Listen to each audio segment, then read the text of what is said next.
తమిళ్లో ఈ సినిమా నేను వేసవి సెలవుల్లో వెళ్ళినప్పుడు చెన్నై వెళ్ళినప్పుడు సినిమా పిల్లలతో కలిసి చూశాను. చాలా మంచి ఆరోగ్యకరమైన హాస్యం ఉన్న చిత్రం. దాంతోపాటు ఒక మంచి ప్రేమ కథ కూడా ఇందులో ఉంది. సినిమా చూసిన తర్వాత ఎప్పుడెప్పుడు తెలుగులో చూడాలా అంటే నాకు తెలిసిన చిన్న కొంచెం తమిళ్లో కూడా చూసి అర్థం చేసుకుని ఎప్పుడెప్పుడు తెలుగులో వస్తుందా, తెలుగులో చూసి ఎప్పుడు పూర్తి స్థాయిలో ఆనందాన్ని అనుభవించాలని ఎదురు సందర్భంలో ఈ సినిమాకి పాటలు వేయడం కోసం రెండు ట్యూన్స్ పంపించడం జరిగింది. చాలా సంతోషంగా అనిపించి పాటలు అందంగా రాసి ఈ సినిమా విడుదల కోసం ఎదురు చూస్తూ ఉన్నాను చాలా ఆసక్తిగా.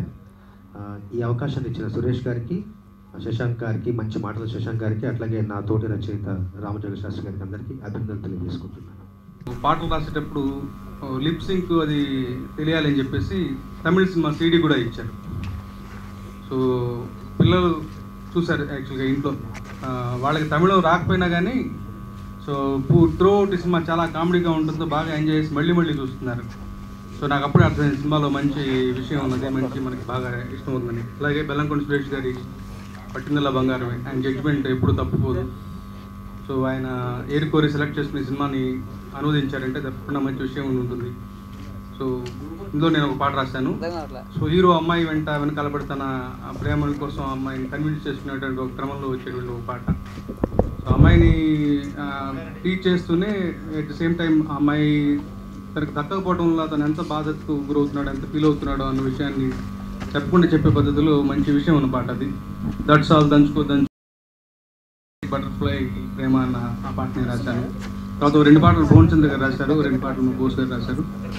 ఆడియో పరంగా కూడా హ్యారీస్ జయరాజ్ గారు అద్భుతమైన ట్యూన్స్. అంటే ఈ పాటలు రాయడం కోసం మద్రాసు వెళ్ళినప్పుడు అక్కడ అనుకునే మాట, రెమ్యునరేషన్ కొంచెం ఎక్కువగా ఉంటుంది కానీ హ్యారీస్ జయరాజ్ గారిని పెట్టుకుంటే 5 పాటలు గ్యారంటీ హిట్ అని చెప్పేసి. సో ఆ మాటకి ఏమాత్రం తగ్గకుండా 5 సూపర్గా మంచి మ్యూజిక్ ఇచ్చారు. మంచి అంటే హాయిగా ఆహ్లాదకరంగా ఉండేటువంటి బాణీలు తగ్గట్టే మంచి సాహిత్యం తమిళ్లో కూడా కూడింది. అలాగే మా వంతు కృష్ణ ఏం చేసాం, మంచి ఆడియో అవుతుంది. అలాగే సంతానం గారి కామెడీ సూపర్గా ఉంటుంది. ఉదయనిధి స్టాలిన్ గారు ఫస్ట్ టైం యాక్ట్ చేసినా కానీ ఏమాత్రం ఆ సంగతి తెలియనట్టుగా ఒక ఎక్స్పీరియన్స్డ్ హీరోలాగా వర్క్ చేశారు. సో శశాంక్ గారి మాటలు బాగుంటాయి చక్కగా. సినిమా డెఫినెట్గా బెల్లంకొండ సురేష్ గారికి మాకు మంచి ప్రాజెక్ట్ అవుతుందని ఆశిస్తూ సెలవు తీసుకుంటాను. Thank you. ఈ సినిమా ఆడియో రిలీజ్ అయ్యి మంచి సక్సెస్ సాధించింది. హరీష్ జయరాజ్ అంటేనే మంచి మ్యూజికల్గా ఆల్ హిట్ సినిమాలు చేశాడు.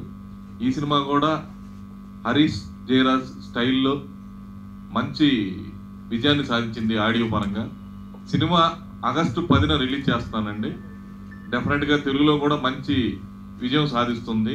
ఈ సినిమాలో ఒక మంచి ముఖ్యమైన పాత్ర పోషించాడు సంతానం. ఆ సంతానం ఫుల్ పిక్చర్ ఉంటాడు.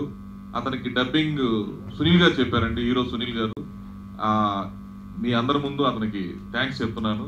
ఎందుకంటే ఈ సినిమా ఎంటర్టైన్మెంట్ పండాలంటే గ్యారంటీగా సునీల్ లాంటి వాళ్ళు ఆ సినిమాలో యాక్చువల్గా క్యారెక్టర్ చేయాలి రీమేక్ చేస్తే. కానీ అలాంటి క్యారెక్టర్కి డబ్బింగ్ చెప్పి ఈ సినిమాకి ఊపిరి పోసాడు సునీల్. అలాగే ఈ సినిమాకి మన తెలుగు వాళ్ళు అందరూ ఆవుతి ప్రసాద్ గారు, రఘుబాబు, ఇంకా చాలామంది తెలుగు వాళ్ళు ఒక్కొక్క క్యారెక్టర్కి డబ్బింగ్ చెప్పి ఈ సినిమాకి ప్రాణం పోశారు. అలాంటి మంచి సినిమాని తెలుగులో డబ్ చేసి రిలీజ్ చేయటం నిజంగా మా బ్యానర్కి మంచి పేరు తెచ్చే సినిమా అవుతుందని గ్యారంటీగా నమ్ముతూ ఈ సినిమా ఆగస్టు 10న తెలుగు ప్రేక్షకులకి తెలుగు సినిమా ఎలా ఉంటుందో అంత అద్భుతంగా ఈ సినిమాని డబ్ చేయడం జరిగింది. డబ్బింగ్ అన్న ఇది ఎక్కడా కనపడదు.